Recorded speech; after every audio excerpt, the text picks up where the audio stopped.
Exercise 7.2 का question number 6 देखते हैं। 6th क्वेश्चन में दिया हुआ है triangle ABC is an isosceles triangle in which AB is equals to AC. Side BA is produced to D such that AD is equals to AB. See figure 7.34. Show that angle BCD is a right angle. देखो यहाँ पर जो diagram दिख रहा है, इस diagram में अगर आप नीचे वाले ट्राइंगल को देखोगे तो ट्राइंगल ABC है, ये एक आइसोसेलेस ट्राइंगल है, इसमें AB और AC इक्वल है। अब जो BA है इसको ऊपर की तरफ एक्सटेंड कर दिया गया है D पॉइंट D तक का, इस तरीके से एक्सटेंड किया गया है कि AB और AD जो है ये इक्वल है। ठीक है, अब आपको ये प्रूफ करना है कि जो एंगल BCD है ये एक राइट एंगल है, यानी कि एंगल C पॉइंट पे 90 डिग्री का मेजरमेंट आ रहा है। ठीक है, कैसे प्रूफ करेंगे चलिए व्हाइट बोर्ड में देखते हैं।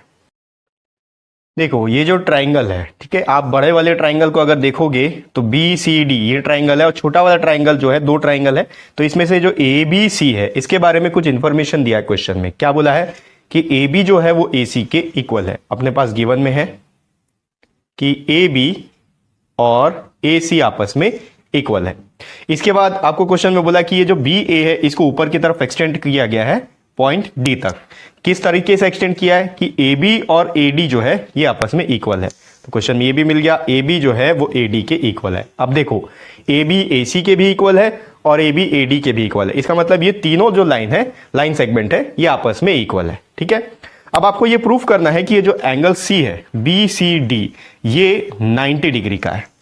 ठीक है तो देखो इसको प्रूफ करने के लिए कुछ कॉम्प्लिकेशंस आ सकते हैं, तो आप थोड़ा सा ध्यान से देखना। जिस पॉइंट पे आपको समझ में नहीं आए आप थोड़ा सा रिवर्स करना और उसको फिर देखना। ठीक है, तो यहां पर इसको सॉल्व करने के लिए बहुत सारे एंगल्स हैं हमारे पास में, तो मैं एंगल्स के नाम दे देता हूं। ठीक है, ताकि वो हम लोग को ईजी रहे हम लोग के लिए। इसको नाम दे देते हैं, ये है एंगल 1, ये हो गया अपना एंगल 2, ये हो गया एंगल 3। दूसरे ट्राइंगल में भी जाएंगे तो ये एंगल 4, ये हो गया एंगल 5 और ये हो गया एंगल 6। ठीक है, अब यहां पर देखो आपको इस ट्राइंगल में बोला है, इन ट्राइंगल ABC, इस ट्राइंगल में AB और AC इक्वल है। ठीक, ये एक आइसोसेलेस ट्राइंगल है। तो क्या होता है जब आइसोसेलेस ट्राइंगल में दो साइड्स इक्वल होते हैं तो उनके ऑपोजिट एंगल्स भी इक्वल होते हैं। ये हमारे पास एक थ्योरम है। AB का ऑपोजिट एंगल एंगल C है और AC का ऑपोजिट एंगल एंगल B है, या फिर आप 1 और 2 के नाम से भी बोल सकते हो। तो इस ट्राइंगल में क्या होगा, एंगल 1 और एंगल 2 इक्वल है। पहले मैं यहां लिख लेता हूं, in triangle ABC angle 1 is equals to angle 2। क्यों है, because angles equal to angles equals to opposite side are equal. ठीक है, दो साइड्स अगर इक्वल है तो उनके ऑपोजिट एंगल्स भी इक्वल होते हैं। अब आप देखो यहां पर ये जो ट्राइंगल है ABC, एंगल सम प्रॉपर्टी के अकॉर्डिंग इन तीनों एंगल का सम 180 डिग्री होगा। ठीक, angle 1 plus angle 2 plus angle 3 is equals to 180 degree by angle sum property. ठीक है, देखो हम लोग को प्रूफ क्या करना है कि ये जो एंगल है ये 90 डिग्री का है, तो यहां पर एंगल 2 और एंगल 4 है, इसको ध्यान में रखना। ठीक है, इन दोनों को ऐड करना है, 2 और 4 को, मतलब इन दोनों को ऐड करेंगे तब ये एंगल C बनेगा। ठीक है, ये वाला एंगल। अब यहां पर ध्यान दो, ये 180 डिग्री आ गया, तो एंगल 1 जो है एंगल 2 के इक्वल है। ठीक है, तो मैं यहां पर एंगल 1 को भी एंगल 2 लिख सकता हूं, क्योंकि हम लोग को एंगल 2 की जरूरत है। यहां पर इसको 90 डिग्री लाना है, तो एंगल 1 को एंगल 2 लिखूंगा। ठीक है, एंगल 2 को एंगल 1 नहीं लिखूंगा। तो ये हो गया angle 2 plus angle 2 plus angle 3 is equals to 180 degree. Angle 2 plus angle 2 हो गया 2 times of angle 2 plus angle 3 is equals to 180 degree. आप क्वेश्चन को ध्यान से देखो, क्योंकि इसमें ऐसे ऐसे पॉइंट्स हैं जो आपको एग्जाम के टाइम पे याद नहीं आएगा कि आप अरे इसके बाद क्या करना है, तो आप फिर भूल जाओगे। ठीक है ध्यान दो क्या करना है। अब यहां पर जो 2 टाइम्स वाला चीज आया है इसको मैं राइट साइड शिफ्ट करूंगा। Angle 3 is equals to 180 degree minus, यहां प्लस में था वहां जाके माइनस होगा, 2 टाइम्स ऑफ एंगल 2। इसको मैं दे देता हूं इक्वेशन नंबर 1। ठीक है, तो मैं इसको फिलहाल इसका काम ट्राइंगल ABC में यही तक काम करना है। ठीक है, इसको मैं यहां ऊपर में लिख लेता हूं और रब करके इस वाले ट्राइंगल में भी यही काम करेंगे। ठीक है, तो मैं लिख लेता हूं angle 3 is equals to 180 degree minus 2 times of angle 2। ये अपना इक्वेशन नंबर 1 है। ठीक, अब मैं इसको रब करता हूं और उसके बाद ये वाला जो ट्राइंगल है, इस ट्राइंगल पे भी यही काम करते हैं। अब देखते हैं ट्राइंगल ADC या ACD को।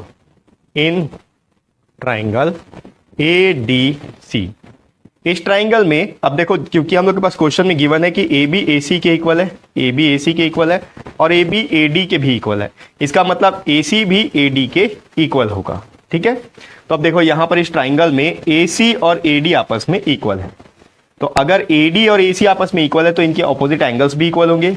AC का ऑपोजिट एंगल एंगल 6, AD का ऑपोजिट एंगल एंगल 4, तो एंगल 4 एंगल 6 भी इक्वल होंगे। ठीक है, तो यहां मैं लिख लेता हूं angle 4 is equals to angle 6।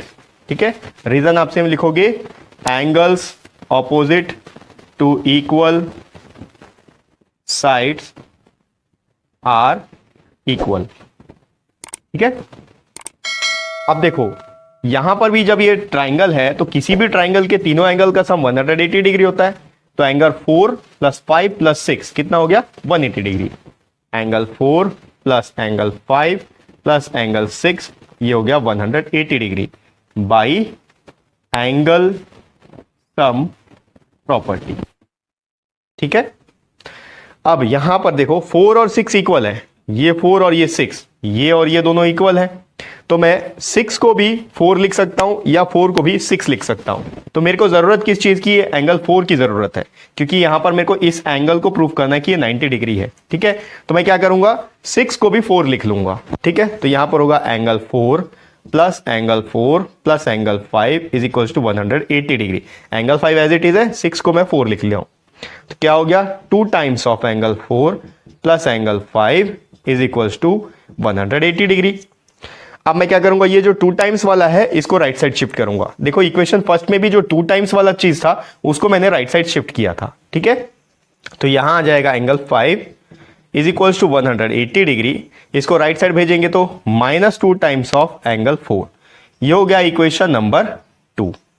ठीक है, इक्वेशन 2 को भी मैं यहां पर लिख के इसको रब कर लेता हूं। Angle 5 is equal to 180 degree minus 2 times of angle 4, ये हो गया अपना इक्वेशन नंबर 2। जिस पॉइंट पे भी आपको समझ नहीं आए वीडियो को आप रिवर्स करो और फिर से देखो। ठीक है, अब मैं इसको पहले रब करता हूं, फिर आगे क्या करना है इसमें वो बताता हूं। अब हम लोग क्या करेंगे, इन दोनों इक्वेशन को हम लोग ऐड करेंगे। ठीक है, तो क्या आएगा ऐड करने पर, देखो इनको ऐड करना है, लिखता हूं मैं ऐड इक्वेशन 1 एंड 2। ठीक है, लेफ्ट साइड वाला लेफ्ट साइड के साथ ऐड होगा, angle 3 plus angle 4 is equals to right side वाला राइट साइड के साथ। तो यहां पर राइट साइड में इतने सारे आइटम्स हैं, पहले सबको लिखते हैं 180 degree minus 2 times of angle 2, फिर उसके बाद plus 180 degree minus 2 times of angle 4। ठीक है, अब देखो एंगल 3 प्लस एंगल 5 है, यहां 4 नहीं है। ठीक है, ये एंगल 5 है। एंगल 3 प्लस एंगल 5 डायग्राम में देखो, एंगल 3 और एंगल 5, ये पूरा ये वाला एंगल बन जाएगा। कहां से कहां तक, यहां से यहां तक। ठीक है, अब यहां पर एंगल 3 प्लस एंगल 5 को क्या मैं 180 डिग्री लिख सकता हूं, रीजन क्या होगा। ठीक है, मैं लिख सकता हूं, लेकिन रीजन क्या होगा, लीनियर पेयर। आप देखो BAC और CAD, यहां पर क्या हो रहा है, कॉमन वर्टेक्स है, एक कॉमन आर्म को शेयर भी कर रहे हैं, और जो नॉन कॉमन आर्म है वो एक दूसरे के ऑपोजिट डायरेक्शन में, इसलिए ये जो एंगल हो ये दोनों एंगल मिला के लीनियर पेयर फॉर्म कर रहे हैं। तो मैं यहां पर सीधा लिखूंगा एंगल 3 और एंगल 5 की जगह 180 डिग्री या इज इक्वल्स टू, या फिर आप चाहो तो ऐसा भी लिख सकते हो BAC प्लस CAB, लेकिन हमने ऑलरेडी नाम दिया हुआ एंगल 3 और एंगल 5, इसलिए मैं डायरेक्ट 180 डिग्री लिख रहा हूं। ठीक है, यहां देखो ये प्लस 180 और ये प्लस 180, ये हो गया 360 डिग्री, ये minus 2 times of angle 2 minus 2 times of angle 4। यहां मैं 2 को कॉमन लूंगा। ठीक है, एक्चुअली -2 को कॉमन लूंगा, क्योंकि यहां भी माइनस है और यहां भी माइनस है। देखते जाओ, ध्यान से देखो क्या हो रहा है, 180 degree is equal to 360 degree, -2 को कॉमन लेते हैं यहां पर। ठीक है, -2 कॉमन ले रहा हूं, तो देखो यहां बच गया एंगल 2, अब ये साइन माइनस बाहर चले गया है, तो यहां क्या बचेगा, प्लस एंगल 4, 2 भी बाहर चला गया है, ठीक है, ये कैसे आया, ये मैं कई बार आपको लोगों को एक्सप्लेन कर चुका हूं, ये आपको पता होगा। माइनस साइन अगर कॉमन लेंगे तो अंदर प्लस बचेगा। क्यों बचेगा, देखो माइनस कैसे आता है, प्लस इंटू माइनस माइनस होता है, अगर माइनस बाहर चलेगा तो यहाँ क्या बचेगा, प्लस बचेगा।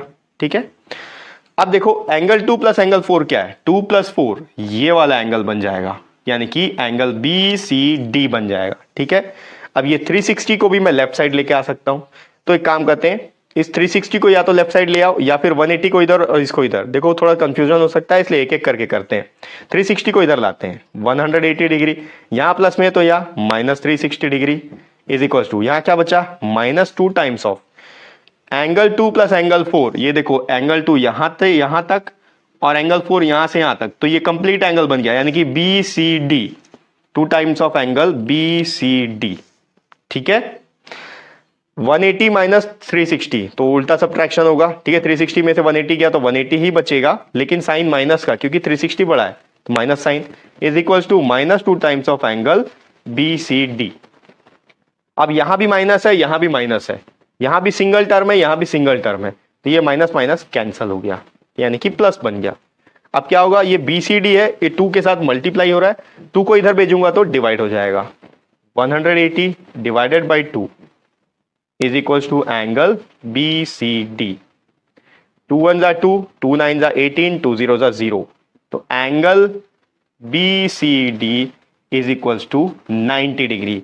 एंगल BCD ये एंगल आ गया 90 डिग्री, और यही चीज हमको प्रूव करना है कि एंगल BCD क्या है, एक राइट एंगल ट्राइंगल है या फिर राइट एंगल है। Therefore angle BCD is a right angle. ठीक है, प्रूव्ड। वीडियो समझ में ना आया हो तो एक बार रिवर्स करो और फिर से देखो, आपको जरूर समझ में आएगा। ठीक है, तो ये हो गया एक्सरसाइज 7.2 का 6th क्वेश्चन।